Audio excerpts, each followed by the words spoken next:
그대여, 지금 당장 거울 앞에 서서 자신의 얼굴을 정면으로 마주하라. 그대의 눈동자에 비친 것은 평생을 가족과 세상의 인정에 목매어 달리다. 껍데기만 남은 초라한 노인의 형상이 아닌지 묻지 않을 수 없다.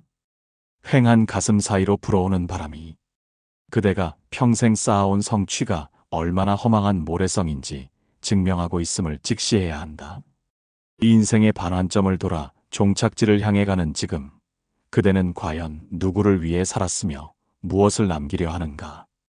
타인의 시선이라는 감옥에 갇혀 정작 가장 귀한 나 자신을 길바닥에 유기한 채 살아온 그대의 지난 날을 통렬히 반성하라. 사람들은 잃어버린 재물은 아까워하면서도 잃어버린 마음은 찾을 줄 모른다. 이것이야말로 천하의 가장 큰 어리석음이다. 나는 18년의 유배 생활 동안 벼슬도 명예도 친구도 모두 잃었으나 그 절대 고독 속에서 비로소 나를 찾았다. 세상이 그대를 버렸다고 슬퍼하지 마라. 세상이 그대를 버린 것이 아니라 그대가 비로소 세상을 버리고 온전한 자신으로 돌아갈 기회를 얻은 것이다. 이제 남은 생은 타인이 아닌 오직 그대 자신을 위해 써야 한다. 썩은 동아줄 같은 세상의 욕망을 끊어내고 내면에 단단한 뼈대를 세우는 일에 그대의 마지막 투혼을 불사르라. 이 영상은 그대가 죽음 앞에서 후회하지 않도록 흔들리는 영혼을 붙잡아줄 단단한 쐐기이자 나침반이 될 것이다. 천하 만물 중 오직 나 자신을 굳건히 지켜라. 그대는 집안의 재물을 지키기 위해 문단속을 철저히 하고 곳간의 열쇠는 목숨처럼 챙기면서 정작 그대의 마음이라는 주인은 문을 활짝 열어둔 채 방치하고 있다. 세상의 비난 한마디에 며칠을 끙끙 앓고 타인의 칭찬 한마디에 깃털처럼 들뜨는 그대의 가벼움을 보라. 이는 그대의 마음속에 주인이 없기 때문이다. 주인이 자리를 비운 집에는 온갖 잡귀와 도둑이 들끓는 법이다.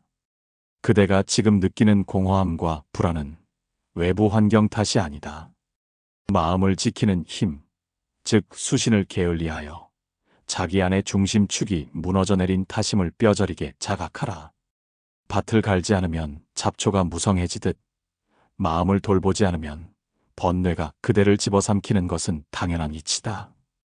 천하 만물 중에 지키기 가장 어려운 것은 바로 나 자신이다.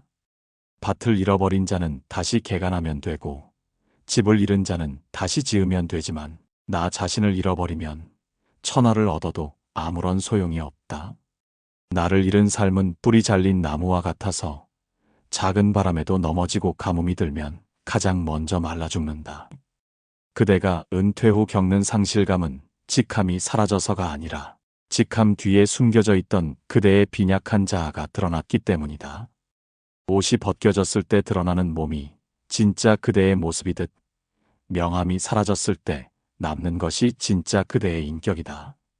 그러니 밖으로 도는 시선을 거두어 안으로, 더 깊은 안으로 파고들어라.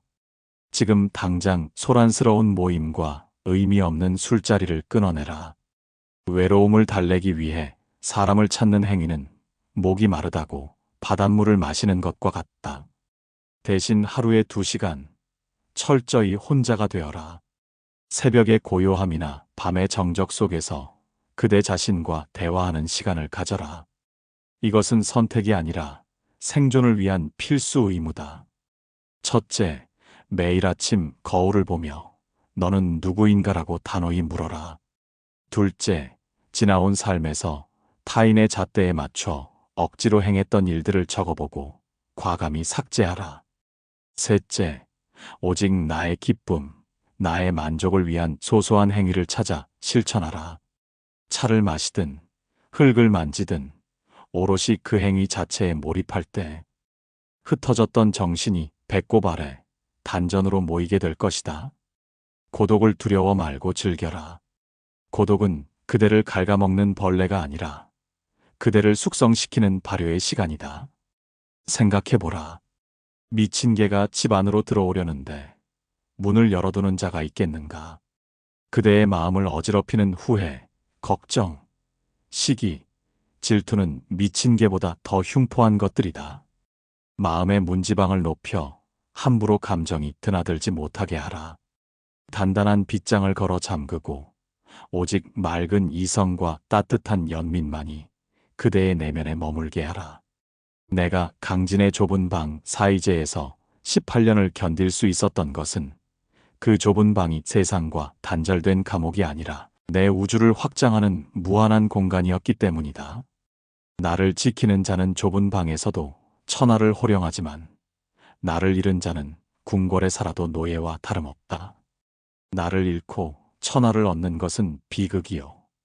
천하를 잃어도 나를 지키는 것은 위대한 승리다. 시련이라는 차가운 겨울을 견뎌 푸른 숲이 되라. 그대는 늙어감에 따라 찾아오는 육체의 쇠락과 세상의 무관심을 비관하며 한탄하고 있다. 지난날의 실패를 곱씹으며 그때 그러지 말았어야 했다고 가슴을 치고 다가올 죽음의 그림자를 보며 공포에 떨고 있다. 이는 시련과 고통을 삶의 방해물로만 여기는 얄팍한 사고방식 때문이다. 이 인생을 그저 따뜻한 봄날의 꽃놀이로만 착각했기에 겨울이 오자마자 얼어 죽을 듯 엄살을 피우는 것이다. 그대의 삶이 초라해 보이는 것은 고난을 겪어서가 아니라 그 고난을 통해 아무것도 배우지 못하고 꺾여버린 그대의 나약한 마음 때문이다. 계절이 바뀌어 날씨가 추워진 뒤에야 비로소 소나무와 잣나무가 시들지 않음을 알게 된다. 이것이 자연의 이치이자 인생의 진리다. 평온한 시절에는 군자와 소인을 구별할 수 없고 강자와 약자를 나눌 수 없다. 오직 혹독한 시련의 계절만이 그대의 진가를 드러낸다. 늙음은 벌이 아니요 아픔은 저주가 아니다. 그것은 그대 안에 숨겨진 불순물을 태워 없애고 순수한 정금만을 남기기 위한 재련의 과정이다. 내가 겪은 18년의 유배 생활은 나를 죽이려던 칼날이었으나 나는 그것을 붓으로 바꾸어 500여 권의 책을 써냈다. 고난이 없었다면 다산도 없었을 것이다. 상처는 부끄러운 흉터가 아니라 그대가 치열하게 살아남았음을 증명하는 훈장이다. 지금 당장 입에서 나오는 모든 불평과 탄식을 멈추라. 힘들다, 괴롭다, 억울하다는 말은 그대의 영혼을 갉아먹는 독약이다. 대신 그 시련을 객관화하여 바라보라. 첫째, 그대를 괴롭히는 고통의 실체를 종이에 적어보라. 적는 순간 막연한 공포는 구체적인 해결 과제로 변한다. 둘째, 과거의 실패를 실수라 부르지 말고 경험이라 명명하라. 실패를 통해 얻은 교훈을 하나씩 정리하라. 그것이 그대의 지혜가 된다. 셋째, 몸이 아프면 그 아픔을 관찰하고 마음이 아프면 그 슬픔을 응시하라. 피하지 말고 정면으로 뚫고 지나가라. 고통 속에도 배움이 있고 절망 속에도 길이 있다. 엎어진 김에 쉬어가고 넘어진 김에 땅바닥에 흙을 쥐고 일어나라. 무쇠는 뜨거운 불 속에서 두들겨 맞을수록 더욱 단단해진다. 그대가 지금 겪는 노년의 고독과 병만은 그대를 더욱 단단한 인간으로 완성하기 위한 망치질이다. 망치질을 멈추라고 소리치지 마라. 그저 묵묵히 그 매질을 견뎌내며 스스로의 밀도를 높여라. 텅 빈 대나무가 태풍을 견디는 것은 속을 비웠기 때문이요. 매화가 눈 속에서 꽃을 피우는 것은 추위를 뼈속 깊이 받아들였기 때문이다.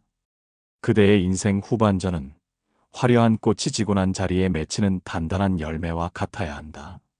겉모습은 투박해질지라도 속은 꽉 찬 알맹이가 되어야 한다. 겨울이 오지 않으면 봄의 따뜻함을 모르듯 시련을 겪지 않은 삶은 깊이가 없다. 상처 입은 조개가 진주를 품듯 그대의 고통을 고귀한 지혜로 승화시켜라. 늙어갈수록 손에서 책을 놓지 마라. 이 나이에 무슨 공부냐 하며 손사래를 치는 그대의 게으름을 질타한다. 눈이 침침하다는 핑계로 머리가 굳었다는 변명으로 배움을 멈춘 순간 그대는 늙은 것이 아니라 낡은 것이 된다. 육체의 노화보다 더 무서운 것은 정신의 노화다. 새로운 지식을 거부하고 과거의 경험만으로. 세상을 재단하려 드는 그대의 꼰대 근성은 바로 독서의 부재에서 온다. 밥은 굶어도 배움은 굶지 말아야 하거늘 그대는 배만 불리고 머리는 텅 비운 채 짐승처럼 살아가려 하는가. 지적 호기심이 멈추는 그 순간이 바로 정신적인 사망 시각임을 알아야 한다. 독서는 사람이 하는 일 중 가장 깨끗하고 고귀한 일이다. 책을 읽는다는 것은 단순히 지식을 쌓는 것이 아니라 수천 년 전의 성현들과 마주 앉아 대화를 나누는 것이다. 육신은 비록 방구석에 갇혀 있을지라도 책을 펼치면 시공간을 초월하여 우주를 유영할 수 있다. 나이가 들수록 독서가 필요한 이유는 독서만이 편협한 아집에서 벗어나 유연한 사고를 갖게 해주기 때문이다. 늙어서 하는 공부는 과거 시험을 보기 위함이 아니요 남에게 뽐내기 위함도 아니다. 오직 어제보다 더 나은 내가 되기 위한 기쁨, 알매 즐거움 그 자체를 위한 것이다. 깨달음의 희열은 늙지 않으며 배우는 자의 눈빛은 청년보다 빛난다. 눈으로만 읽는 것은 참된 독서가 아니다. 반드시 손을 움직여라. 첫째, 책을 읽다가 마음에 와닿는 구절이 있으면 반드시 베겨 적어라. 이를 초설화한다. 눈으로 보고 입으로 읽고 손으로 쓰면 그 문장은 온전히 그대의 뼈와 살이 된다. 둘째, 어려운 책에 도전하라. 익숙하고 편한 책만 읽는 것은 지적 유희에 불과하다. 이해가 되지 않는 문장과 씨름하며 뇌를 자극하라. 셋째, 하루에 단 한 줄이라도 글을 써라. 일기도 좋고 시도 좋다. 그대의 생각을 문자로 정리하는 습관은 흐리멍덩해지는 정신을 맑게 깨우는 죽비와 같다. 내가 유배지에서 수백 권의 책을 엮을 수 있었던 비결은 붓을 놓지 않는 끈기에 있었다. 고여있는 물은 썩기 마련이다. 끊임없이 새로운 물이 흘러들어와야 샘은 맑음을 유지한다. 그대의 정신도 마찬가지다. 새로운 지식과 사상이 유입되지 않으면 그대의 생각은 고루해지고 악취를 풍기게 된다. 늙은 나무에서도 새순이 돋아나듯 그대의 뇌세포도 배움을 통해 끊임없이 재생되어야 한다. 책은 그대의 영혼을 닦는 숫돌이다. 무뎌진 감각을 갈고 닦아 날카롭게 벼려라. 죽는 순간까지 책을 손에서 놓지 않았던 선비의 기백을 본받아라. 돋보기를 쓰고서라도 활자를 읽어내는 그대의 모습이 세상 어떤 보석보다 아름다운 법이다. 몸이 늙는 것은 자연의 섭리이나 정신이 늙는 것은 그대의 태만이다. 배우기를 멈춘 자는 이미 죽은 자와 같다. 자식에게 돈이 아닌 근면과 검소를 물려주라. 그대는 자식 사랑이라는 미명하에 그들의 손발을 묶고 있다. 내 자식만큼은 고생시키지 않겠다는 어리석은 생각으로 재물을 쥐어주고 온갖 문제를 대신 해결해주며 자식을 무능한 존재로 만들고 있음을 직시하라. 그것은 사랑이 아니라 자식의 인생을 망치는 독이다. 자식에게 멸시받는 노년의 비극은 대부분 재산 상속을 둘러싼 다툼이나 오냐오냐 키운 자식의 폐륜에서 비롯된다. 땀 흘리지 않고 얻은 재물은 모래와 같아서 손가락 사이로 순식간에 빠져나가고 고난을 겪어보지 않은 자식은 작은 파도에도 전복되는 종입의 신세가 될 뿐이다. 내가 유배지에서 아들들에게 보낸 편지에 누누이 강조했듯 내가 물려줄 수 있는 최고의 유산은 논밭이 아니라 오직 근과 검 두 글자다. 근면함은 삶의 생기를 불어넣고 검소함은 삶의 품격을 지킨다. 재물은 있다가도 없는 것이지만 몸에 밴 성실함과 절약하는 태도는 평생 마르지 않는 곳간이다.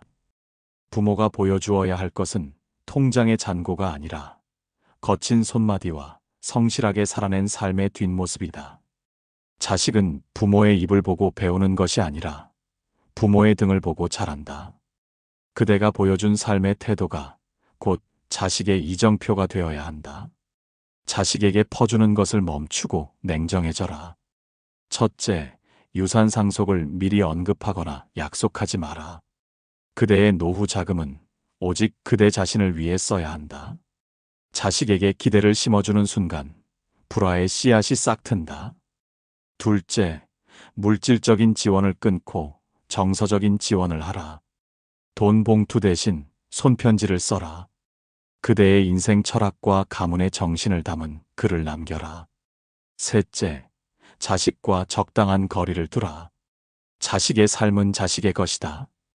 간섭은 관심을 가장한 폭력이다. 그들이 넘어지고 깨지더라도 스스로 일어설 기회를 빼앗지 마라. 기름진 땅에서 자란 화초는 뿌리가 얕아 가뭄을 견디지 못하지만 척박한 땅에서 자란 잡초는 바위 틈에서도 생명을 틔운다. 그대가 자식에게 만들어준 온실이 실은 그들을 뿌리 약한 화초로 만들고 있음을 깨달아라. 진정으로 자식을 사랑한다면 찬바람도 맞게 하고 거친 흙길도 걷게 하라. 내가 패족의 위기 속에서도 자식들에게 독서와 마음가짐을 강조했던 것은 그것만이 세상의 풍파를 헤쳐나갈 유일한 무기였기 때문이다. 재산은 3대를 가기 힘들지만 정신적 유산은 1000년을 간다. 재물을 물려주면 자식의 뜻을 상하게 하고 책과 정신을 물려주면 자식의 영혼을 살찌운다. 최고의 사랑은 자식을 독립된 인간으로 바로 세우는 것이다. 입을 닫고 지갑을 여는 품격을 갖춰라. 나이가 들수록 입은 가벼워지고 귀는 어두워진다. 그대는 왕년에는 마리아라며 지나간 무용담을 늘어놓고 묻지도 않은 훈수를 두며 젊은이들의 눈살을 찌푸리게 하고 있지 않은가. 이것은 인정받고 싶은 욕구, 대접받고 싶은 오만함이 빚어낸 추태다. 말이 많다는 것은 내면이 비어있다는 증거다. 속이 꽉 찬 곡식은 고개를 숙이지만 쭉정이는 꼿꼿이 서서 바람에 요란한 소리를 낸다. 그대의 권위가 바닥에 떨어진 것은 세상이 변해서가 아니라 그대의 언어가 무례하고 그대의 태도가 거만하기 때문이다. 말을 아껴라. 아는 것을 다 말하려 하지 마라. 군자의 위엄은 무거운 입에서 나온다. 말을 많이 하면 반드시 실수가 따르고 실수가 잦으면 업신여김을 당한다. 중용의 덕은 넘치지도 모자라지도 않는 상태를 말한다. 나이 들어서 품격은 타인의 말을 경청하고 꼭 필요한 순간에 핵심만을 찌르는 한마디를 던지는 데 있다. 젊은 세대와 소통하고 싶다면 가르치려 들지 말고 배워라. 그들의 문화, 그들의 언어, 그들의 고민을 겸허히 듣는 자세야말로 진정한 어른의 모습이다. 오늘부터 당장 삼광일언을 실천하라. 30분을 듣고 10분을 말하라. 첫째, 모임에 나가면 사회자가 되지 말고 관객이 되어라. 남의 이야기에 진심으로 고개를 끄덕여라. 둘째, 지갑을 열어라. 입으로 생색내는 대신 조용히 밥값을 내라. 대접받으려 하지 말고 먼저 대접하라. 셋째, 불필요한 충고, 지적, 비난을 삼가라. 그대가 겪은 세상과 지금의 세상은 다르다. 그대의 경험이 정답이 아님을 인정하라. 그럴 수도 있겠구나 라고 받아들이는 유연함이 그대를 젊게 만든다. 물이 가득 찬 그릇은 소리가 나지 않지만 반쯤 찬 그릇은 찰랑거리며 요란하다. 그대의 인생이 지혜로 가득 찼다면 침묵 속에서도 향기가 날 것이다. 시끄러운 꽹과리가 되지 말고 은은한 종소리가 되어라. 말이 적을수록 그 말의 무게는 천근만근이 되어 사람들의 가슴에 박힌다. 내가 유배지에서 제자들을 가르칠 때 엄격히 다스린 것은 입이었다. 입단속은 곧 마음단속이다. 혀끝으로 쌓은 공든 탑을 무너뜨리지 마라. 말이 많으면 품격을 잃고 말이 적으면 존경을 얻는다. 늙음은 훈장이 아니라 책임이다. 어른다운 어른이 되려면 입은 닫고 지갑은 열어라. 거창한 꿈보다 오늘의 작은 쓸모를 찾아라. 은퇴 후 그대가 겪는 무기력함은 쓸모없는 존재가 되었다는 착각에서 비롯된다. 명함도 없고 찾아오는 사람도 없으니 마치 폐기 처분된 기계처럼 느껴질 것이다. 그러나 이것은 삶의 가치를 오직 사회적 지위나 경제적 생산성으로만 판단하는 편협한 사고 때문이다. 거창한 목표, 원대한 포부가 없다고 해서 실패한 삶이 아니다. 오히려 뜬구름 잡는 망상에 사로잡혀 오늘의 소중한 일상을 흘려보내는 것이야말로 삶을 낭비하는 짓이다. 사실에 근거하여 진리를 구하는 실사고시의 정신은 학문에만 적용되는 것이 아니다. 우리네 삶도 마땅히 그래야 한다. 진정한 행복과 의미는 관념 속에 있지 않고 구체적인 현실의 행위 속에 있다. 마당에 잡초를 뽑고 삐걱거리는 의자를 고치고 가족을 위해 따뜻한 밥을 짓는 일. 이 사소해 보이는 일들이야말로 우주의 질서를 유지하는 위대한 노동이다. 그대가 오늘 움직여 만들어낸 작은 변화가 살아있음의 증거다. 쓸모는 남이 부여하는 것이 아니라 내가 스스로 만들어내는 것이다. 하루하루를 멍하니 보내지 말고 일상을 경건한 의식처럼 치러라. 첫째, 매일 정해진 시간에 일어나 이불을 개라. 하루의 시작을 통제하는 자가 삶을 통제한다. 둘째, 식물을 키우거나 동물을 돌보라. 생명을 가꾸는 일은 내가 세상에 필요한 존재임을 깨닫게 해준다. 셋째, 배움을 멈추지 말고 손을 움직이는 취미를 가져라. 목공이든 요리든 서예든 결과물이 눈에 보이는 활동을 하라. 땀 흘린 뒤 마시는 차 한 잔의 맛에서 삶의 극치를 맛보아라.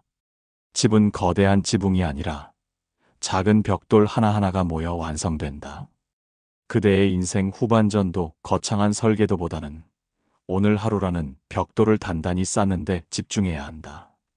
틈이 벌어지지 않게 정성을 다해 하루를 채워라. 내가 강진에서 텃밭을 일구며 채소를 가꾸었던 것은 단순히 먹기 위함이 아니었다. 흙을 만지며 생명의 정직함을 배우고 노동을 통해 번뇌를 씻어내기 위함이었다. 작은 일에 정성을 다하는 자만이 큰 일도 이룰 수 있다. 천리 길도 발밑의 한 걸음에서 시작된다. 오늘 그대가 흘린 땀방울이 그대의 존재를 증명한다. 사소한 일상을 위대하게 살아내라. 욕심의 끝에서 베푸는 기쁨을 만나라. 죽음을 향해 가는 마당에도 그대는 여전히 무언가를 더 채우려 허덕이고 있다. 창고에 물건이 가득 차도 마음은 허기지고 통장의 숫자가 늘어나도 불안은 가라앉지 않는다. 이는 채움의 끝이 없음을 모르기 때문이다. 들어오는 문은 있는데 나가는 문이 막혀 있으니 안에서 썩고 악취가 진동하는 것이다. 노년의 추함은 주름진 얼굴이 아니라 욕심으로 가득 찬 탐욕스러운 눈빛에서 나온다. 움켜쥔 주먹으로는 아무것도 잡을 수 없고 누구와도 악수할 수 없다. 재물을 비밀리에 그리고 가장 안전하게 보관하는 방법은 무엇인가? 바로 남에게 베푸는 것이다. 남에게 주면 도둑맞을 염려도 없고 화재로 타버릴 걱정 없으며 받은 사람의 마음속에 영원히 남으니 이것이야말로 진정한 소유다. 비움은 상실이 아니라 더 큰 자유를 위한 공간 확보임을 알아야 한다. 짐이 가벼워야 여행길이 즐거운 법이다. 인생이라는 소풍을 끝내고 돌아갈 때 그대가 짊어진 무거운 짐들은 그저 족쇄일 뿐이다. 나누고 베풀 때 비로소 영혼이 가벼워지고 그 빈자리에 평온과 감사가 깃든다. 지금 당장 주변을 정리하라. 첫째, 1년 이상 쓰지 않은 물건은 과감히 버리거나 필요한 이에게 주어라. 물건에 깃든 집착을 버려라.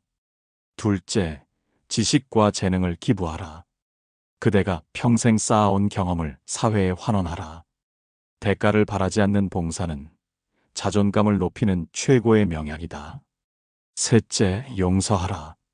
마음속에 품고 있는 미움과 원망도 비워야 할 쓰레기다. 나를 위해서라도 그들을 놓아주어라. 텅 빈 마음에 깃드는 충만함을 경험하라. 강물은 바다로 흘러가기를 주저하지 않는다. 자신의 모든 것을 내어주며 흐르기에 강은 썩지 않고 생명을 품는다. 그대 또한 흐르는 강물처럼 소유를 놓아주어라. 빈 배는 강을 건널 때 부딪혀도 깨지지 않는다. 욕심으로 가득 찬 배는 작은 암초에도 산산조각이 난다. 나의 유배 생활은 강제로 비워진 삶이었으나 그 비움 덕분에 나는 내면의 뜰을 가꿀 수 있었다. 가진 것을 놓을 때 그대는 비로소 모든 것을 얻게 될 것이다. 손을 펴라. 그래야 잡을 수 있다. 비워라. 그래야 채울 수 있다. 베푸는 삶이야말로 가장 남는 장사임을 잊지 마라. 아무도 보지 않을 때 더 당당하라. 그대는 남들이 볼 때는 점잖은 척, 고상한 척하면서 혼자 있을 때는 흐트러진 모습으로 짐승처럼 살고 있지 않은가. 보는 눈이 없다고 법을 어기고 양심을 속이며 나태함의 늪에 빠져 있다. 이는 그대의 인격이 타인의 시선에 의존한 쇼인도 인격에 불과하다는 증거다. 남을 속이는 것은 쉬우나 자기 자신을 속이는 것은 불가능하다. 스스로에게 떳떳하지 못한 자는 결코 진정한 평화를 얻을 수 없다. 밤마다 찾아오는 부끄러움과 자기 혐오는 바로 신독을 잃은 대가다. 신독이란 홀로 있을 때 삼가고 조심한다는 뜻이다. 군자는 어두운 방 안에 홀로 있어도 마치 엄한 손님을 대하듯 자세를 흐트러뜨리지 않는다. 하늘이 알고 땅이 알고 귀신이 알고 무엇보다 내가 안다. 아무도 보지 않는 순간의 행동이 진짜 그대의 모습이다. 자존감은 타인의 칭찬에서 오는 것이 아니라 스스로와의 약속을 지키는 데서 온다. 혼자 먹는 밥상이라도 정갈하게 차리고 아무도 없는 방에서도 옷매무새를 단정히 하는 것. 이것이 자기를 존중하는 태도이자 인간으로서의 위엄을 지키는 길이다. 자신을 감독하는 내면의 눈을 떠라. 첫째, 정직하라. 작은 거짓말, 사소한 편법도 용납하지 마라. 양심의 가책은 영혼의 면역력을 떨어뜨린다. 둘째, 혼자만의 시간을 엄격하게 관리하라. 게으름은 마약과 같아서 한번 빠지면 헤어나오기 힘들다. 규칙적인 생활 리듬을 유지하라. 셋째, 매일 밤 잠들기 전 오늘 나는 나에게 부끄럽지 않았는가를 자문하라. 거울 속에 자신과 눈을 맞출 수 있어야 한다. 땅 속에 숨겨진 뿌리가 썩으면 땅 위의 나무는 반드시 죽는다. 남들이 보는 잎과 열매를 가꾸려 하지 말고 보이지 않는 뿌리를 건사하라. 아무도 보지 않는 곳에서 흘린 땀과 눈물이 그대를 지탱하는 힘이다. 나는 유배지 토굴 속에서도 의관을 정제하고 꿇어앉아 책을 읽었다. 누가 시켜서가 아니라 나 자신의 존엄을 지키기 위해서였다. 세상이 그대를 몰라주어도 상관없다. 그대가 그대를 알면 그것으로 족하다. 속이는 자는 결국 자신에게 들킨다. 어둠 속에서도 빛나는 별처럼 홀로 있을 때 더욱 맑고 당당한 사람이 되어라. 자연의 섭리에 순응하며 흐르듯 살라. 그대는 늘어가는 흰머리와 주름을 보며 한숨 짓고 다가올 죽음을 두려워하며 불로장생을 꿈꾸는 진시황처럼 어리석게 발버둥 치고 있다. 늙음을 추한 것으로 죽음을 끝으로 여기는 공포가 그대의 현재를 지옥으로 만든다. 자연을 거스르려 하니 고통스러운 것이다.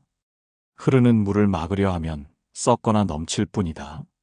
인간 또한 자연의 일부임을 망각하고 영원히 살 것처럼 욕심을 부리는 것이야말로 가장 큰 부조하다. 산은 만물을 품으면서도 말이 없고 물은 낮은 곳으로 흐르며 다투지 않는다. 이것이 우리가 자연에게 배워야 할 삶의 태도다. 봄이 가면 여름이 오고 가을이 지나면 겨울이 오듯 태어남이 있으면 죽음이 있는 것은 지극히 당연한 순리다. 죽음은 소멸이 아니라 자연으로의 회귀다. 낙엽이 떨어져 거름이 되고 다시 새싹을 틔우듯 우리의 삶도 거대한 우주의 순환 고리 속에 있다. 강진의 다산 초당에서 숲길을 걸으며 나는 깨달았다. 자연과 하나 되어 흐르는 삶이야말로 가장 자유롭고 평화로운 삶임을. 콘크리트 벽을 벗어나 흙을 밟아라. 첫째, 매일 산책하며 계절의 변화를 온몸으로 느껴라. 피고 지는 꽃을 보며 삶의 유한함과 아름다움을 배워라. 둘째, 욕심을 내려놓고 물처럼 유연하게 살아라. 막히면 돌아가고 웅덩이를 만나면 채우고 가라. 고집을 버리면 다툼이 사라진다. 셋째, 죽음을 미리 공부하고 준비하라. 유언장을 미리 써보고 장례 절차를 간소하게 정리해두라. 죽음을 직면할 때 삶은 더욱 선명해진다. 가을날 떨어지는 낙엽을 보라. 그들은 비명을 지르거나 슬퍼하지 않는다. 자신의 소임을 다하고 땅으로 돌아가는 숭고한 뒷모습이다. 그대의 노년도 그러해야 한다. 바둥거리지 말고 표표히 그리고 우아하게 지는 낙엽처럼 자연의 품으로 돌아갈 준비를 하라. 돌아갈 곳이 있다는 것은 축복이다. 두려움을 버리고 그 거대한 흐름에 몸을 맡겨라. 자연을 거스르면 고통이요. 자연을 따르면 평화다. 산처럼 묵직하게, 물처럼 유유하게 그렇게 흘러가라. 인생이라는 책의 마지막 문장을 완성하라. 많은 이들이 어떻게 살 것인가는 고민하면서 어떻게 죽을 것인가는 외면한다. 끝이 좋지 않으면 모든 과정이 퇴색되는 법이다. 그대는 인생이라는 책의 마지막 장을 횡설수설하며 끝낼 셈인가? 흐지부지한 마무리는 그대가 살아온 치열한 삶에 대한 모독이다. 나는 무엇을 위해 살았는가라는 질문에 답하지 못하고 눈을 감는다면 그대의 영혼은 구천을 떠돌게 될 것이다. 마지막 순간까지 정신의 끈을 놓지 말고 아름다운 매듭을 지어야 한다. 사람을 평가할 때는 그 사람의 관 뚜껑을 덮을 때 비로소 확정된다고 했다. 그대가 어떤 사람으로 기억될지는 그대의 마지막 모습에 달려 있다. 심경을 닦아 마음을 맑게 하고 지나온 삶을 긍정하며 남은 이들에게 따뜻한 축복을 남겨주는 것. 이것이 노년의 마지막 과업이다. 후회 없는 삶은 없다. 그러나 그 후회마저도 끌어안고 그래도 괜찮았다. 충분히 애썼다라고 스스로를 다독여 주어야 한다. 자기 자신과의 화해, 그것이 인생의 완성이다. 첫째, 마음의 빚, 물질의 빚을 청산하라. 사과할 것은 사과하고 갚을 것은 갚아라. 짐을 남기지 말고 떠나라. 둘째, 사랑한다는 말을 아끼지 마라. 가족에게, 친구에게, 그리고 고생한 자기 자신에게 사랑한다. 고맙다라고 말하라. 그 말 한마디가 영원히 남을 유산이다. 하루 중 가장 아름다운 순간은 해가 뜰 때가 아니라 해가 질 때다. 온 세상을 붉게 물들이며 사라지는 저녁 노을의 장엄함을 보라. 그대의 인생도 그러해야 한다. 뜨거웠던 열정을 뒤로하고 이제는 온화하고 깊은 빛으로 세상을 위로하며 저물어야 한다. 어둠은 끝이 아니라 별이 빛나는 밤의 시작이다. 그대가 남긴 사랑과 지혜는 밤하늘의 별처럼 남아 누군가의 길을 비춰줄 것이다. 지나온 길은 험난했을지라도 당신이 남긴 발자국은 누군가의 길이 된다. 두려워 말고 나아가라. 그대의 마지막 문장은 마침표가 아니라 영원한 울림표다.